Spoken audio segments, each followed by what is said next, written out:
Well, time for everybody's favorite number 3, Sanji. But wait. This is number 4 in the series. Missed a huge one there, didn't I? But anyways, so you really want to play Sanji, do you? Well, let's go into how you play him and what he does. So let's start with the breakdown. Sanji is a pretty interesting character, but his main feature is pretty simple to put down. And it's definitely simping. Like simping mad hard over every woman. Like every single one, like hard, like Brock hard. Like Brock from Pokemon hard simping. Actually, if Sanji didn't have blonde hair or like put a cap on or something, then I wouldn't really be able to tell him apart from Brock. He's really just a blonde-haired Brock, really. They kind of do the same. Brock cooks, Sanji cooks. Brock simps over every woman, so does Sanji, so... You know, it's actually basically the same character, just in a different anime. So the main distinguishing feature between Brock and Sanji is that Sanji kicks ass. So we can all pretty much agree in terms of abilities that Sanji isn't exactly the most charismatic character. So, yeah. I mean, if he was the most charismatic character in the game, then all the women would be falling head over heels for him. And they're obviously not, so let's just make sure we put that charisma all the way down to the bottom. Dump that, we don't need it. Now what else kind of abilities does he need to have? Well, he does need to have some dexterity, because otherwise we can't do all these twirly kicks that he does. And what else do we then need? Well, we also need some wisdom, because, well, we have to get some kind of cooking in there, and it's not like he's the most intelligent person anyways. So dexterity and wisdom, probably the two main stats that we want, and then we also want constitution, because he can still take an ass whooping even though he is a simp. So, we need some kind of race that will allow us to get all of this. So what do we get? Okay, there are a couple of options. We want a dexterity +2, and then we want a wisdom +1. We can get pretty much 3 classes that allow us to do this. The most interesting one we will save for last. The funniest one is, however, definitely imagining a halfling Sanji. Twirly eyebrows, always kicking people with his short legs. Yeah, it's the Ghostwise. It's the Ghostwise halfling. This one is mainly just if you want to have a gag Sanji, which, I mean, is totally cool if that's what you want. I could definitely see myself playing this if I'm just not caring too much about the game and just want to have some fun in my imagination. But anyways, you can just imagine a halfling swirling around, kicking people. It gives a good laughs, nonetheless. The second option is a pretty standard option. It would be Wood Elf.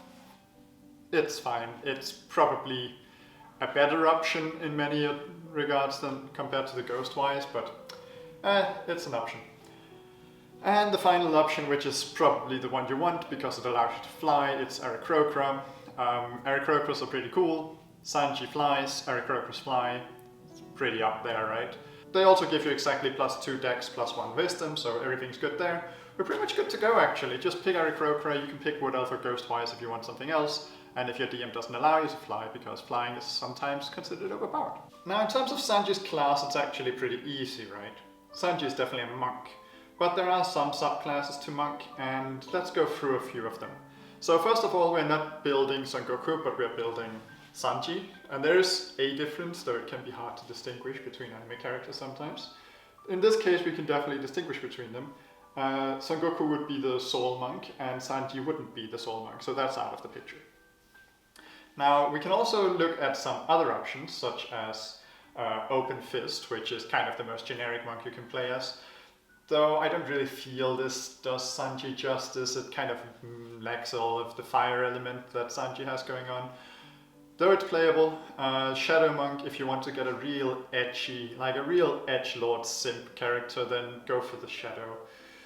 Man.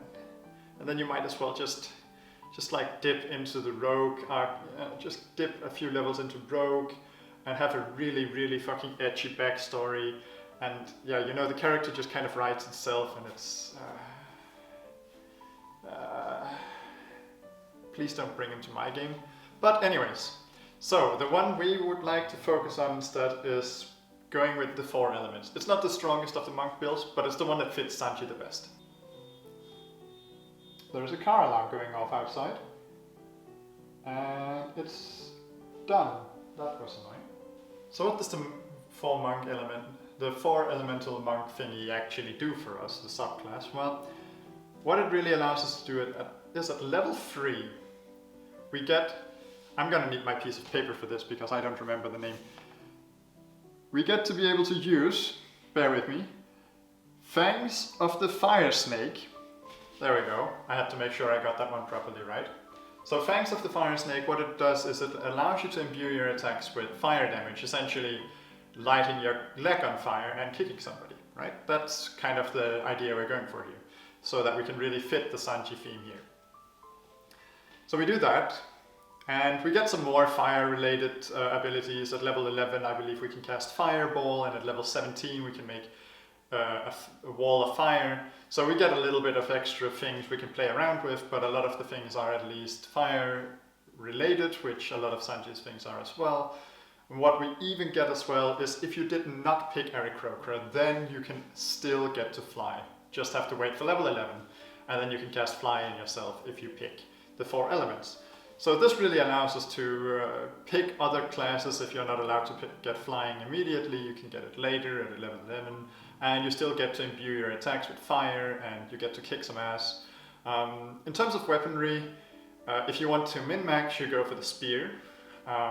It's kind of weird to see Sanji with a spear, though. You still do unarmed attack for your flurry of blows and all that sort of stuff. But I would say keep unarmed just for the flavor of it. It's not the most effective way to play, but it's probably the most thematically correct one. And honestly, I think being thematically correct to the character that you want to play is probably the entire reason that you want to play Sanji. Otherwise you would just play a regular monk, right? So if you don't put any restrictions on yourself, you are just playing a normal monk, and the fun part starts when you put restrictions on yourself and try to act as you think the character would act in your game. With that being said though, it gets pretty simple because we need to follow at least 4 rules in order to play Sanji. Number 1 would be never hit a woman. Never, unless she's like really ugly, or you're absolutely certain that she's trying to kill you, and even then hesitate. Like, do a lot of hesitation. And bleed out if they're really pretty, and just refuse to hit them, because nobody so pretty can really be evil, right? Now the second rule that we want to go for is you have to freaking bend over backwards, kind of like Boa Hancock, for every single female character that you see, especially if they're in your party. Just fucking twirl all the way around, like just roll backwards. You do everything for them. And on regards to that, the third rule is of course that every single female character in your party, and hopefully, hope to God that there is one, but you have to get them a nickname, like you just have to. Nami Chuan is important here, okay? Get those nicknames in, and then finally the 4th rule that you have to abide by when you play Sanji is have fun. Because you always have to have fun, otherwise what is even the point of playing a game, right? So make sure to have fun and go out there and play Sanji. Till next time. So if you enjoyed this video, please consider liking, subscribing, all that good stuff. Tell me about who I should do next. Maybe Nami, maybe Chopper. You can decide. If there's any comments that suggest any, we could also do Brook, whatever. Any of the characters from One Piece, of the crew. I feel like we should do the crew first, and then we can spread out over to other enemies potentially, or other crews in One Piece. And secondly, after you've liked, subscribed, and commented, and all that good stuff, because I have to say that on YouTube, right? Check out the other videos that I made. I made one on Zoro, and I made one on Usopp, and if you go a bit further back, you can also find one on Luffy. So, hope you enjoyed, and bye.